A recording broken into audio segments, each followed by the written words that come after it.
Hello, bonjour, and welcome to the Don't Waste Water podcast. I'm your host, Antoine, and I'd like to start today with a big thank you. We've reached the 2,000 downloads milestone for the podcast and the 75,000 viewers for the infographics at some point during last week. None of this would have been possible without the awesome guests that joined me on the mic since July. So I have to extend a warm thank you to them as well.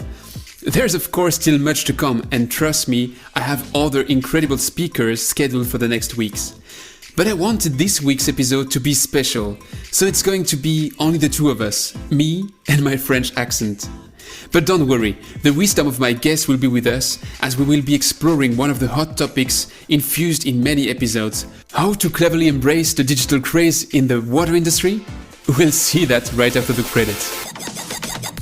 You're listening to Don't Waste Water, the podcast that helps water professionals to improve their wastewater treatment, optimize their operation costs, and keep up with the latest market trends. This podcast is brought to you by GF Piping Systems. As a leading supplier of piping systems made of plastics and metal, GF Piping Systems is the global expert for the safe and reliable transportation of water, chemicals, and gas. For more information, visit gfps.com. 20% of the songs available on Spotify were never listened to. Not so long ago, Instagram, then called Bourbon, enabled you to check in at some locations, earn points to hang out with friends, and, as an afterthought, to take pictures. Oh, and YouTube was built to be a video dating site. Well, there you are, fully equipped to cool down a digital enthusiast the next time he proclaims that IoT is the future of water and wastewater treatment. But wait, should you? In fact, the stories these anecdotes tell are a bit different. Why would you upload thousands of songs and keep them on your data centers if no one ever calls them? Simply because you had no way at first to determine which ones would be endlessly listened to. Sure, an early adopter of Bourbon, checking in at Mount Rushmore while waiting for his YouTube date, might hardly recognize what both platforms have become. Yet, his behavior at the time framed those digital behemoths, gaining them billions of subscribers and dollars on the way. Future is always uncertain. However, you can still shape it. Digital applied to process optimization. As water professionals, we know that our processes always have room for improvement, and that's an understatement. Take a typical wastewater treatment plant. Aeration tanks burn about 60% of a plant's energy, essentially to maintain bacterial activity. It is yet very common to use a combination of throttle and brake to keep those microscopic workers in their comfort zone. You know the story. Whenever the mixed liquor suspended solids exceed your intended threshold, you turn up your aeration, the infamous and energy glutinous turbo mode. Then, while increasing your sludge extraction to bring your MLSS back down, you might brake a little too hard and end up inhibiting your nitrification. Factor in that whenever you change your sludge extraction ratio, that affects other areas of the plant, settling tanks or digesters, and even if still on helicopter view, you get a sense of operation complexity. However, focusing on the mixed liquor suspended solids or nitrate levels tends to forget the root cause of those fluctuations, the incoming organic load. Every wastewater treatment plant is equipped nowadays with carbon sensors at the inlet. Yet, a pollution spike that would be early detected at the plant inlet is the wastewater treatment equivalent to your car detecting you might crash when you are 2 feet away from the tree and driving at 55 miles per hour. Your plant is not lying in the middle of a desert, treating wastewater it creates. It is instead connected to a sewer where residence times range from hours to days. The spike in organic load, which causes your headache when reaching the plant, probably appeared some hours ago somewhere in the sewage network. Imagine if neither you nor the original polluter were to accept the passive status quo. Pollution could be reduced at source, while you would prepare your microbial chaps to hold the siege. Nevertheless, collecting organic load data on sewage networks is not easy as pie. First, the corrosive atmosphere in the sewer doesn't really make it a go-to place for happy gathering. Second, Complex sensors did not become instantly cheaper just to support your optimization crusade. This is where data has your back. It is absolutely doable to build models that use simple indicators like pH, conductivity, or temperature to extrapolate quality factors like organic load. It just requires you to build a critical mass on data. This is neither science fiction nor rocket science, as Ari Goldfarb explained in episode 6 of the podcast. Companies of the likes of Can-Do or Imagine simply leverage AI and machine learning on one end, off-the-shelf sensors on the other, to provide helpful insights on sewer and pollution loads.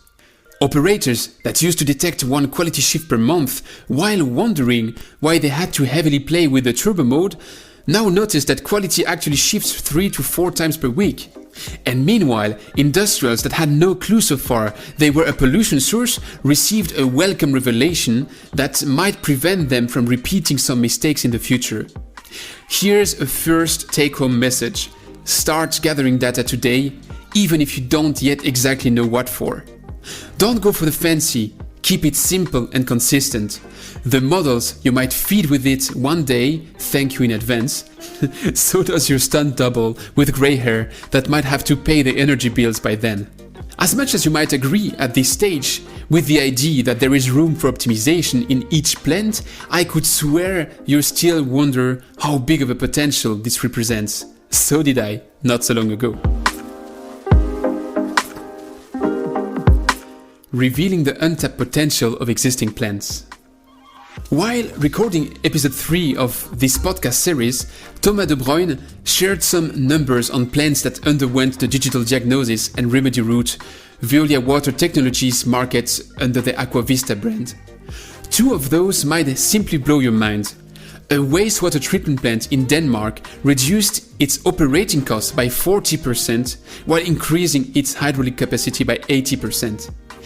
Just think of it that way. There's no need to expand the plant if you can reach thus large untapped capacity. Said differently, this last number implies a tremendous saving on investment. Is that too good to be true? Well, Jérôme de Lentouver from Waterloo shared similar experiences when interviewing on Hakim El Fadil's Smart Water Solution podcast. And so did Jonathan Grant from Imagine on Dave McGims's podcast. When you hear the same lines from various non-connected individuals and companies, chances are there is truth lying beneath. Those are 2 podcasts that I regularly listen to, and I might at some point want to have those guys on my microphone just to share some experiences on this fascinating water industry. So here's my advice. Once you've listened to that podcast, also subscribe to my 2 colleagues' one. A 3-step process. To reap the process optimization benefits, just apply this simple recipe. First, make sure to collect the right data at the right place. Second, use this entry to run a diagnosis of the plant and build up a model, also called a digital twin, that computes the process behavior. And third, run process and control hypotheses on the digital twin to find out which ones deliver the best output and share those insights with the plant operators. It is then up to you to launch such an initiative on your own or to get the support of companies of the likes of the ones mentioned before. Wastewater treatment plants are actually not the only playground for this methodology. Applying it upstream within the factories that contribute to the pollution events might also rank as a value move. Industrial operators don't pollute for the sake of harming the environment while smoking cigars and drinking brandy. It has much more to do with a lack of understanding of the water cycle within their plant. As embedded and necessary to their process as water might be, the core of the factory's mission still lies in the production of an industrial good, which means that plant operators have little focus on the water cycle when they notice at all that there's one. However, acquiring data on process and wastewater streams and using it to run a diagnosis often acts as an eye-opener. As Stéphane Gilbert, CEO of Aquasay, reported in episode 5, this exercise allowed to divide downtime on a factory's reverse osmosis kits by a 15 factor, and this only at the expense of an additional valve. If water is not everywhere on the radar, operation costs surely are. Factoring in the opportunity of a data-driven preventive maintenance should achieve to convince industrial players, it almost spells for a no downtime guarantee. For sure, digital is not going to disrupt and replace your plant operators, or as Imre Takak said in episode 9 of the podcast, a digital twin is never going to grease a pump. But it will lighten the load on the shoulders of the operators upon making a decision while giving them headspace to take action on all the other tasks a human still accomplishes better than any machine. Statistics say you're watching your smartphone 150 times per day and reacting on an SMS within 4 minutes. Why would you still rely on a single daily analysis and your operator's gut feeling to run complex water processes? Act on the incongruity today. You are also allowed to reap the benefits of the digital craze.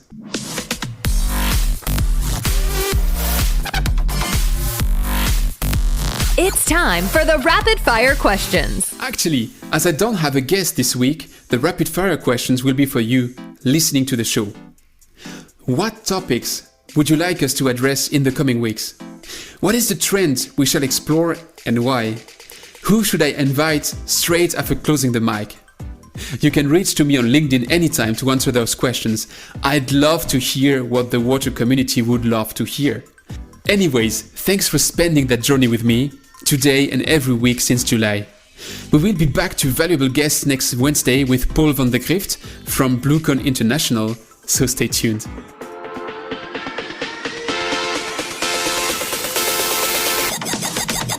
Thanks for listening to Don't Waste Water. This podcast was brought to you by GF Piping Systems. Loved this episode? Head over to Apple Podcasts to subscribe, rate, and leave a review. See you next time.